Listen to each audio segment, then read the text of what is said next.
gentlemen, we are changing tact a little bit, and we are having a panel conversation about the things that may or may not shape the future of mining. I don't know, do you want a personal invitation? Kom julle, kom. Yeah, all men, you can see, the mining industry is transformed, but not that much. Can I take the first seat, Colin? Yeah, thank you. Just for Q&A. We don't need to. We'll take the bullshit one. You take that away, yeah. Bullshit. Colin, over to you and your panel. That's your timer, and then there's 10 minutes for Q&A. Okay. Wonderful, and thanks very much for inviting me this year again to be participant in this wonderful, very impressive insight into mining. Let me say we have a very exciting conversation which is about the future of mining, and in particular technology, AI, robotics. But these things don't take place in a vacuum, Bernard. So I wanted to make two observations based on the last 2 days as we talk about technology and the future of mining. The first is, I would say, we are very fortunate in South Africa, Minister, to have the capital, the skills, the technology, and a resilient mining sector here. And I would be hoping that the mining industry will be thinking about the very strategic issue of critical minerals in Africa. And how can those assets of South Africa be mobilized in support of African critical mineral mining? Because I think that it's a major strategic opportunity for this industry. And the use of this technology that we're going to talk about in exploiting that opportunity, I think, is very critical. So the panelists might want to comment on that one issue. The other issue is that I think that we heard this morning about Eskom and Transnet's progress. And to my mind, we've heard some very significant positives, about positive signals about the direction that South Africa is going in. At the same time, we cannot ignore the very worrying signs, both with respect to the rule of law and with respect to the economy and unemployment, about potential failures, systemic failures, and warning signs of some meltdown in society that is happening. And I'm sure that illegal mining and unemployment and the crisis of jobs and the role of communities impacts. And certainly, as we talk about this technology and the future of mining, we have to take into account employment creation and growth of the mining sector in the context of employment and growth in South Africa. And we have to do what we can as the coalition of willing to attempt to support all the efforts to grow and solve these systemic problems. So I wonder, as we talk about technology and the future of mining, we heard about robotics, we heard about AI, if the panelists could maybe talk about these issues as they see them unfolding, and what are the signs that we can see of the future of mining evolving. So I'm going to start, I think, with Johan, and then go to Andre, Patrick, and Kamal to talk about their perspectives. Sure, happy to. So we did some work a while ago just to look at levels of penetration across African content in particular. And the long and the short of that is that the technology is following the money. Where there's significant investment in that particular region, you get partnerships with OEMs, you get partnership with people who can help you scale the technology, you get development of particular technology in that area. So if you look at a map of Africa, you'll see the southern African part of Africa leading the way, followed by West Africa, where there's obviously significant investment happening, followed by Eastern and then North Africa. And I think yesterday there was a good conversation about things that are happening in Morocco, some of the stability that's being created in that environment. So the converse of that is where you don't have investment, you have piloting in perpetuity. So you have a singular company partnering with a singular OEM trying to solve a particular solution, but you have nothing at scale. And I think for technology to advance across the continent, you need scale. So I think that's the one element. The other one is also... Johan, can I ask you just to interrupt and say, is there one example that you can use of a success in Africa, outside of South Africa, that shows technology really being utilized for the positive? So I think off the back of the previous speaker, Botswana has been one of the certain Southern African countries that certainly have the combination of significant investment within the country, but Botswana as a country has a vision of where it would like to take technology and investment and skills building in general. So all of this is happening within that context. So there's collaboration between the companies that are investing there, the OEMs that are present, the global tech firms that are buying into the vision for Botswana, and then also investment from the government. So I think there's a great example of a country that has a vision combined with investment, combined with partners in the country that is making this work, while at the same time upskilling the citizens of the country to stay apace with how the technology is unfolding. Thank you. Andre, do you want to? Yeah. Obviously, I'm involved in the day-to-day mining Operations of iron ore and manganese ore, and this phenomenon called AI is something that we've adopted, and I think we call it RI, real intelligence. You know? So, and you've got to combine the two. And I say the real intelligence comes from here, and the artificial intelligence is much faster. So what we've done in our business in ARM, we've really adopted a process where we said that IT is not a financial function anymore. IT has now become one of the key elements that report directly into the Chief Executive Officer's office. So through that process, the first thing that we did, and of course we adopted the principle of AI, and we said that what we want to do there is not to be absolutely groundbreaking, go and invent funny stuff that doesn't exist anymore. What we want to do is to basically eliminate wastage. So, and we've done a lot of research. I think around, specifically in the mining industry, the statistics show that you lose that up to 95% of investment in IT and in AI at this point has delivered zero results. So we sat back and said, okay, how are we going to do this and make a success of it to achieve this big promise and dream of what we can get out of AI? So I don't want to spend too much time on it because it sounds a bit like a lecture, but what we've done is to really safeguard our IT environment. Because, I mean, if you don't operate in a safe IT environment, you can be hacked, and cybersecurity and all of those things can create chaos. Because the more that you automate and the more that you get your systems to depend on artificial intelligence and that type of thing, the more vulnerable you are to cyber attacks and that. So we created a safe environment. The next thing that we did is we created what we call a value office. So every single IT intervention that we have or AI intervention that we have must show a return on investment. And so it is not for the sake of doing it, it is for the sake of creating value from that investment.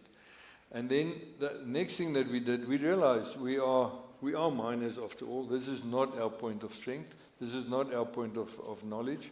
And also this is not our space to go and do research and development on this topic.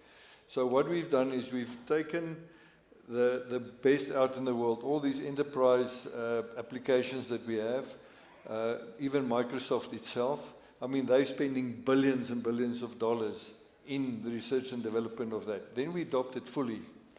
And we don't go halfway. We go full on. And then when you create the safe IT environment in which your system can operate, you can then experiment within that environment and knowing that you cannot damage too much by the experimentation that we've done. And obviously you can gather from my age, or maybe from my looks, that I was born in the age when they were thinking of starting the beers. You know, so Not quite. So in that context, we want the stuff to work at the end of the day, you know. So, and even I can share something that, you know, we think this co-pilot is just a way to write easier emails or something. So we've got taken up, and I just want to use a very simple example, just for me personally, in terms of my own work life, is that obviously, I think most of the people sitting here, you've got very busy diaries. This topic today, this meeting now, next meeting just now, and you've got a pile of emails sitting behind you, and you actually spend 90% of your day just sifting through emails. So with this co-pilot function that we now have, that we in ARM have fully adopted, I can literally sit and I say, on my screen, I type like I talk to us here, and I type in, please prepare me for the next meeting. I want to discuss topic X, Y, and Z with the chairman. And it goes and it fetches all the emails related to this topic, and it can even go and it drafts a program or a document to which I can talk. So where otherwise I would have most probably used 5 assistants and 10 other executives' positions and work and time where they should have actually run the business, and now I can do that myself. Just as a simple example. Let me just ask, and I know you're probably learning the technology as much as mastering it. But if you look 10 years ahead, and you had to say, how is AI robotics going to change the operational environment of mining at ARM? What is it going to do? Is it going to lose jobs? The minister will be interested. Or is it going to make you more efficient and give you a greater margin so that you can create more jobs? Let me use a simple example of an autonomous drill rig on surface. So we've adopted that as well in ARM. And now these machines go out and they literally drill on their own with one operator. And I can say that the operator can be a lady with high-heel shoes sitting in a very comfortable environment without the risk to dust and explosions and vibrations and all of those type of things.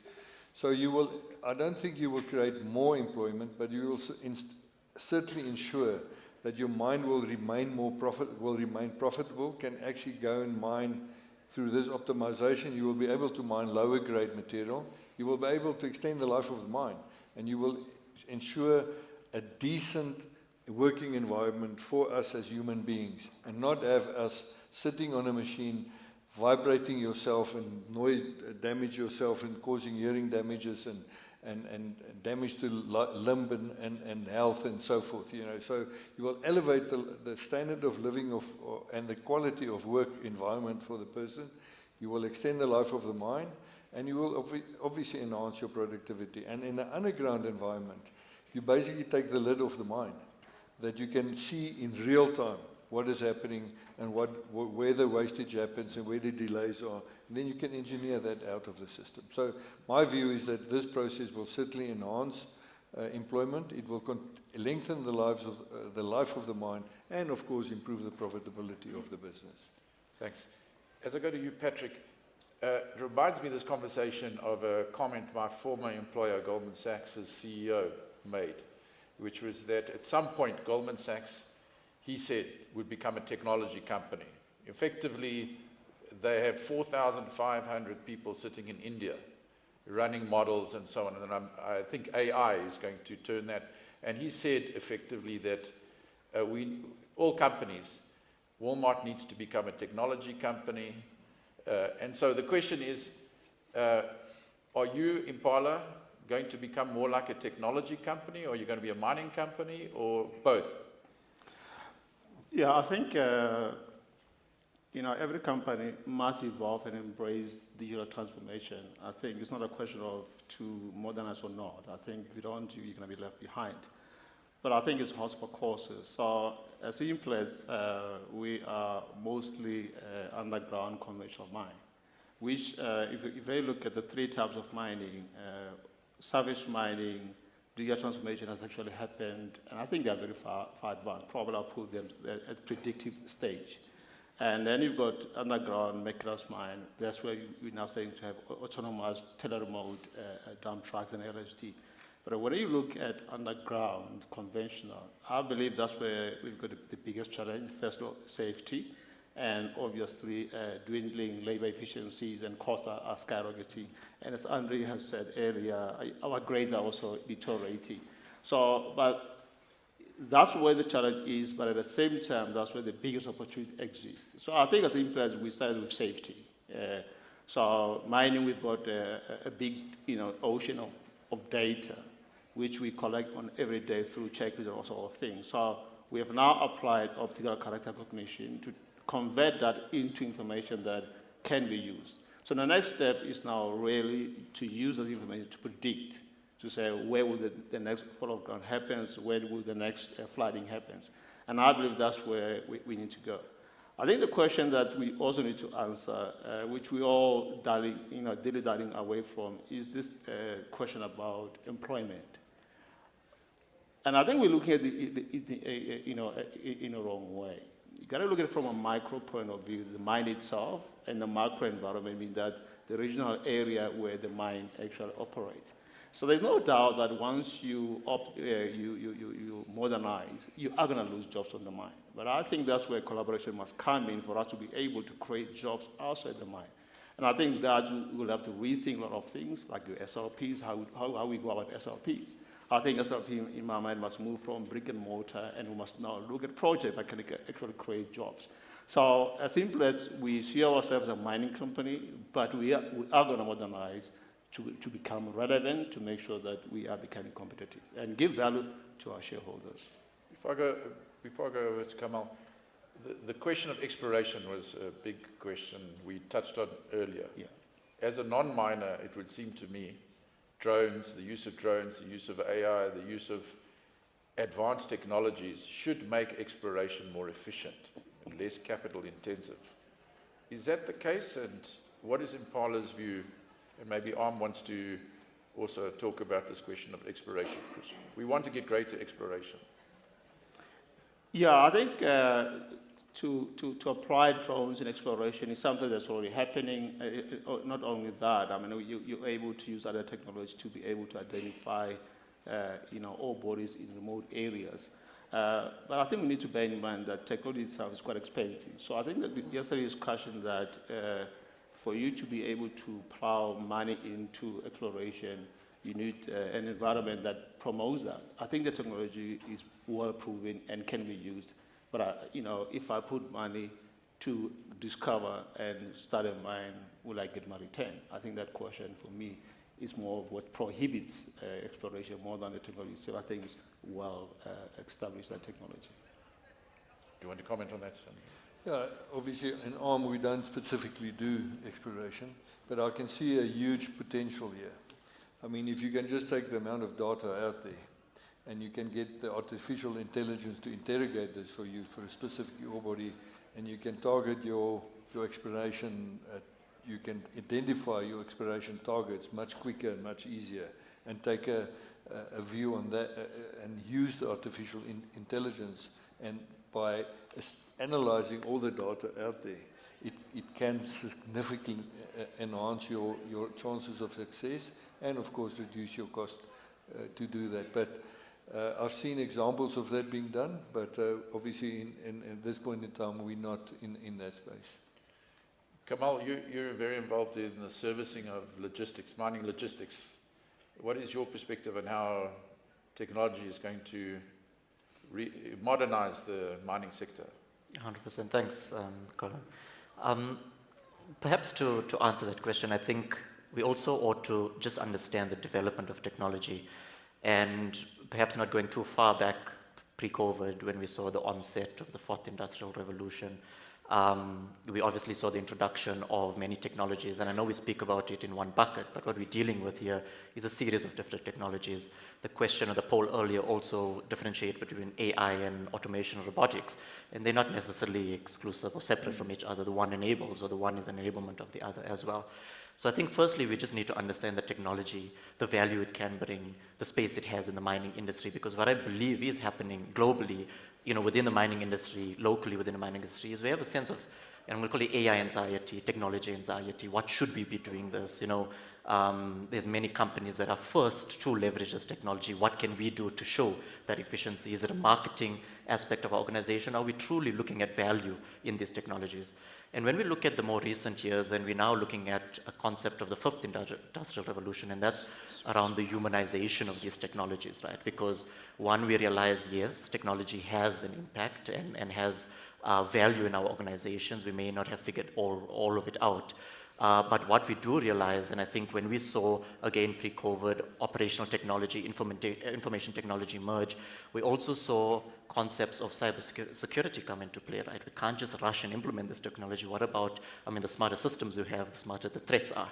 And at the same time, approximately the same time, data privacy entered the room, right? So suddenly now we have regulations that are possibly impeding what we're trying to establish with technologies. And a clear example is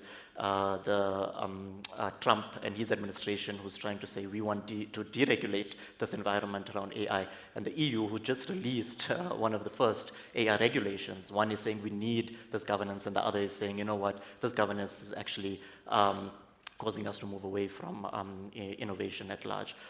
So I think if we then understand where we are at the moment, and obviously the mining industry previously has been a laggard in technology, we have always said we can learn from other industries and bring it in. I think we're at a moment where we realize that technology augments what people are doing, right? So if we look at the mining industry, where we're able to bring technology, and this is specifically, from a Fraser Alexander perspective, we are ensuring that we are leveraging technology to assist, guide, and enhance what people are doing. Sometimes, yes, there's a conversation to be had about, does that mean that Kamal will no longer have a job if we've got robotic process automation in place? Because what then does Kamal do? But at the end of the day, it's also a conversation about what else can Kamal do? What should he be doing now that technology is coming and replacing some mundane work? And I think if we go back even further, we see we've been through industrial revolutions, and it's the same discussion and the same process that we're undergoing, just at a much faster rate, where we, obviously in panic mode, we worry about people losing jobs, but what happens is this entire shift. When we look at the skilling in yesterday's sustainability discussion, it was around skills. Do we have the right skills? Are we focusing on upskilling our individuals for what's to come, and how to enhance technology and embed technology further? So our focus has been largely around that. From looking at our business from a recruitment perspective, I'm sure most businesses in the room are looking at AI through recruitment, leveraging that. When we look at training, we've employed extended reality, virtual reality, augmented reality into our training, and the reception has been amazing. In fact, if we look at education facilities nowadays, this multi-channel approach of learning is how knowledge is landing with individuals. So the reception there has been great. If we look at the more operational environment, we obviously have perhaps a little more of a challenge there, because there is where you have people who may not be exposed to technology at all, who may fear this little gadget that you put in front of them, who you're saying now we want to remove you from the operations for safety purposes, because that's one of the biggest opportunities that exist in mining, to remove people out of danger. Then they question, right, what is it, what value do they bring in there? So I think the skilling there, the reskilling of individuals, and looking at how mining is changing beyond technology. So what is mining in the future looking like, and where can we place people in the future? I think that is key, and that's where we're looking at efficiencies and enhancing technology in our business.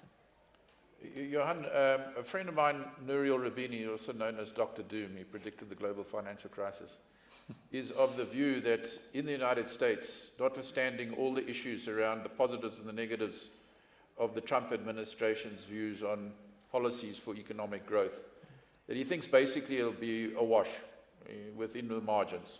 But he thinks it's taking place within the context of this AI boom, effectively unleashing productivity. And he predicts that economic growth in the United States will add 4% per annum for the next 10 years, which is quite remarkable. And you see in the markets that the markets are effectively playing that theme. And we just saw 3.8% growth rates in the United States. South Africa would only wish for 3.8% growth rate. So within the next 10 years, do you see the mining industry from a growth point of view and production looking different from what it looks like now? Is this technology, the future, going to unleash productivity and efficiency gains that we will see in the bottom line in our taxation? And we'll see a much greater, South Africa's mining sector remains 20 1% plus of exports. So it's very important.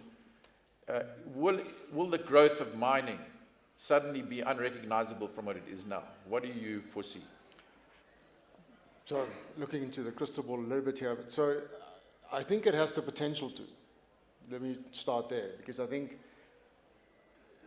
the way to think about it is, if we are going to be tentative in the face of what is effectively a technology tsunami coming our way, it's not going to wait for us. You know, whether we adopt it or not, it's happening anyway. And there's lots of debates about, you know, whether do we regulate it, do we deregulate it, do we create complete transparency. I think even in the world of exploration, there's this conversation about how much value is really in the data, or do we just create complete transparency about what is in the Earth's crust, and then we focus on what's the best way to explore and develop that. Is that a faster way for us to get to where we need to in terms of critical mineral demand? And it's a bit of a view of sort of looking at it from an abundance point of view rather than a scarcity point of view, where we're sort of pushing and pulling each other to see, you know, who gets to make the most profit out of this. So I think it has the potential to drive significant growth in the industry, but I think, as others have mentioned, also significant changes on where we expose people to risk. It doesn't mean people will be out of the loop completely. They just won't be in the place where they are being exposed to risk. But from an efficiency point of view, from an analytics point of view, from a cost reduction point of view, it certainly has the capability to do that. But the longer we wait to respond to that, the more the gap opens up between what the technology is capable of doing versus what are we using it for. And in that way, it'll completely pass us by as an industry. Patrick, what do you want to see to make the positive outcome happen? Yeah, I think we need to appreciate one thing, that as much as miners are willing to, modernize their mine, there are big hurdles that we need to overcome. One in the main being capital. These type of things, you need to put a lot of capital. And, being a single business, for the last few years, all we've been doing is just trying to survive. So we need to get a lot of capital. But the second thing that we also need to get right is skills. As Johan is saying, we are behind the curve. So we need to start to collaborate with education departments to create the type of skills that we're going to need. Without those skills, we're not going to go very far, because the skills that we need for digital transformations are the same skills that the banks need. So we're competing with much more modernized industries for the same skills. So we need to grow our own timber in our own communities to be able to effect that digital transformation. So those are the two big things that I believe that we need to sort out for us to have traction in digital transformation. Just Impala and ARM's shareholders, are they pushing you in this direction, or are you pushing against them? In other words, are they supporting this move? We are moving. We're not being pushed. I'll give two examples very quickly. I mean, in Mupani mine in Implats, we already operating tele-remote dump trucks. We're about to, in the next few months, start the LHD. So we'll have almost, an autonomous mine. In our furnaces, we are deploying digital twins. So I believe that we're not being pushed. We see the necessity, but like I say, the pace of rollout can only be supported by the availability of capital. We don't have endless amount of capital to do all those things. What is the ARM experience? What does Patrice think? We get huge amount of support for this transformation that we're doing, and there's, I wouldn't say it's a push, but there is a high level of expectation that we have to go this way, because there is a realization that this is the tool which is going to make us more efficient and more profitable at the end of the day. So, and it's actually not such a foreign topic to us anymore. So, for instance, in terms of machine learning, in terms of our beneficiation plants, in the old days, if something goes wrong, you only know it at the end of the shift when the shift now reports about that. Now you know it instantly as it happens. But beyond that, not only knowing about it, but through human intervention, you correct the actions to make the system work properly. But now with machine learning, it detects what is happening, and then it does those corrections, adjustments to your process before there is a let's say, downturn in productivity or operational efficiency or something like that. The other thing that it brings about is a huge increase in your operational efficiency because you get repetitive, for instance, the drill rig, underground drill rig, if it's not necessary artificial intelligence in terms of that this machine crawls down the mine, goes to the site, drills, makes the place safe and starts to drill the face, you know, that is still done pretty much conventionally, but it is done much more efficiently. Your machine drills extremely accurately, and through that, your overblasting and your environment is much safer. So, and then your repetition of that becomes much more predictable and overall a hugely more efficient operation. So yes, I get a lot of support for the technology and to deploy the technology. But the beauty of this is as well that in our team, you have your as Bernard says, your old farts, plus your young generation coming in, and we join those skills and outlook where the youngsters really want to make things happen, and we allow them to experiment in this space and to make those improvements, and then with obviously the bit of experience that we have to guide them in the right direction. But I see a huge future in this, and it is not going to be the way that I think it was like five maybe thereabouts years ago, before this thing kicked off. It was just fancy computer screens. And now it is becoming real information and real response on the information that's available. I mean, there is a major change management that comes along with traditional mining versus modern mining. I'm on the board of the Foschini Group. We established something called BASH, which is an online platform. It effectively, over time, should be an open architecture of selling anything online through, but it's primarily to sell the Foschini Group products right across its range. And the tension between, you know, the stores and the online process is obviously something that needs to be managed. I use that as an analogy to say, I'm sure there are the old traditional miners who say, no, man, we can't be patient with this capital, you know, we need to just do the traditional thing. And it will take time for the capital you were talking about to pay off. No, it's because it's your returns you get over an extended period of time, not immediately, correct? So we'll see. Johan and Kamal, just finally before Bernard takes over with the Q&A from the audience, where is this technology really coming from? I just ask because the critical mineral space is really going to be a very, very sensitive source of contest. And Africa is going to be the terrain of that contest between the United States and China.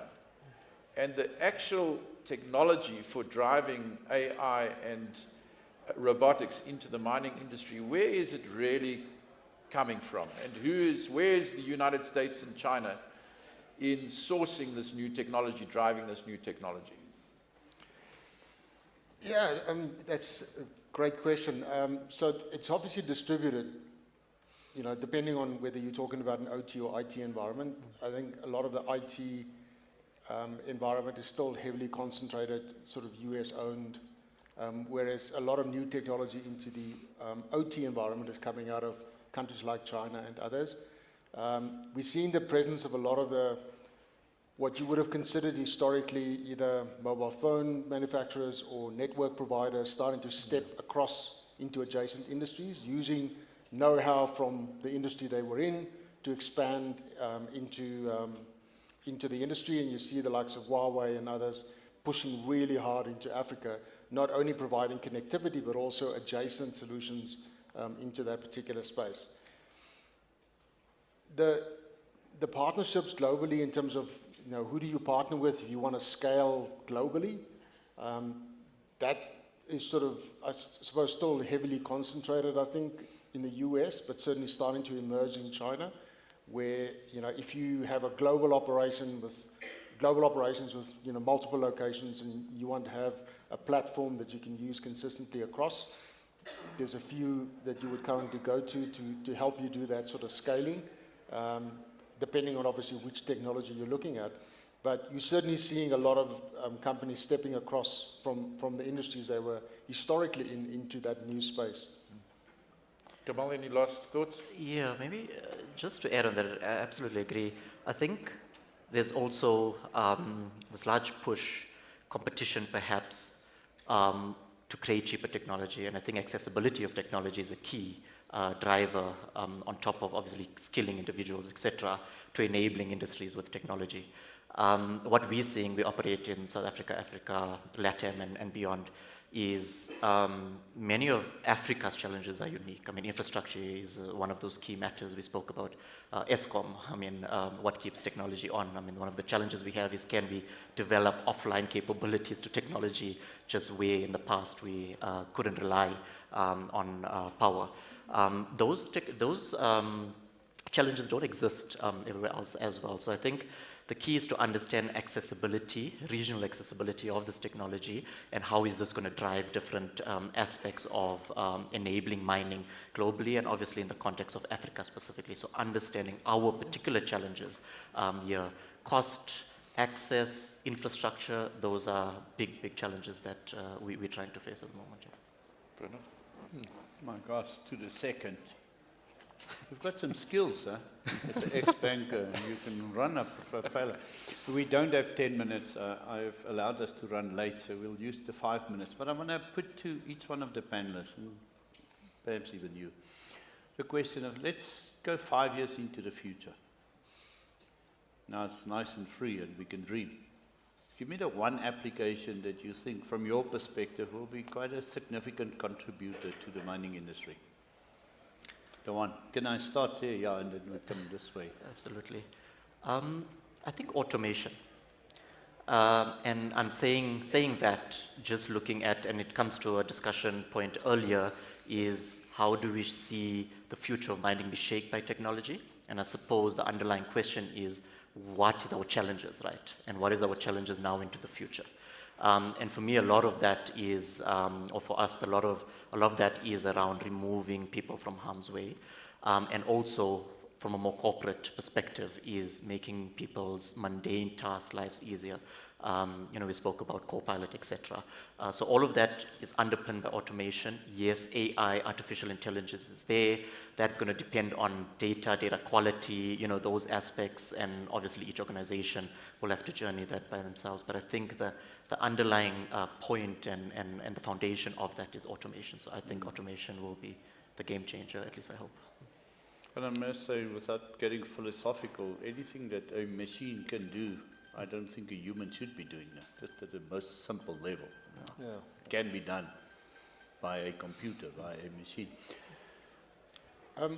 You asked me the same question last year, and I think... And I know your answers, I'm just checking. And the reason it's significant, and my response to your question is, I think AI. And the reason for highlighting that is, last year when you asked me this question versus this year, we have already gone through 2 different generations of AI, going from AI through generative AI to agentic AI. So that's the rate at which this is growing at the moment. So I agree that automation will drive a lot of efficiency, will drive consistency, will drive getting people out of harm's way, but the intelligence that will be overlaid on top of that with AI will drive significant insight for us in terms of what is possible in our operation. And give me an example, if I may push this a little bit. So AI, we all define and use differently in the mining industry. And by the way, your exploration example is good. Just because Andre is too lazy to explore doesn't make it a good example. Yeah, so I think exploration is a great example where a lot of the data that coming out of exploration historically had to be organized and coded, and with AI, you don't have to have a structure around the data.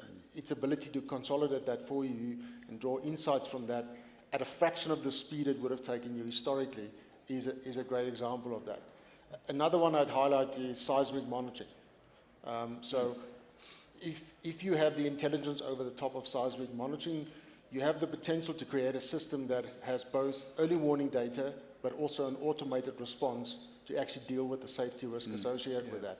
It doesn't mean you want to take the rock engineer out of the loop, but surely there's a lot of knowledge of that rock engineer that can really be captured for an automated decision for a safe response. No, that's good examples.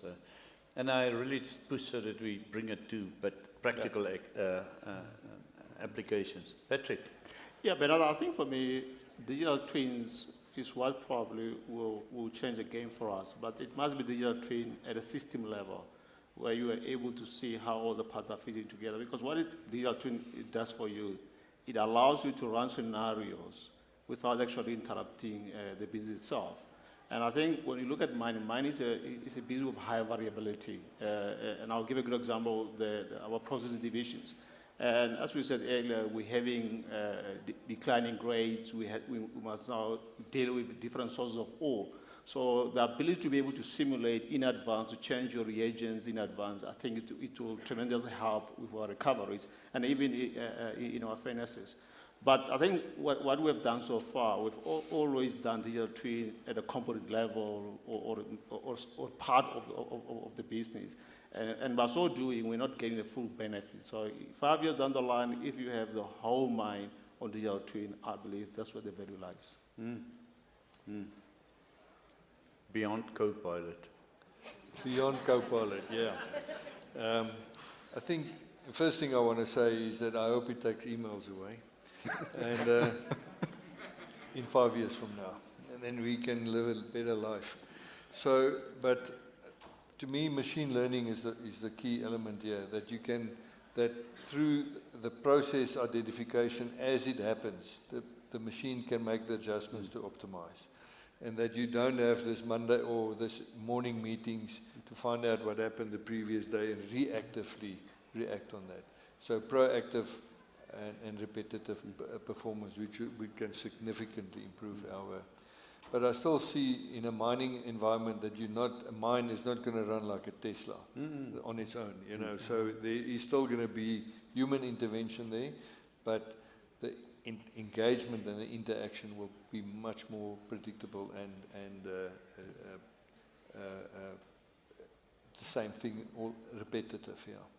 Are you now bold enough? We educated you for the last 35 minutes. Yeah, Have you now got an opinion about? No, I'm dangerous as a miner, but my instinct is that drone technology will play an important role in mining in the next 10 years. But it's more an instinct than a well-informed opinion.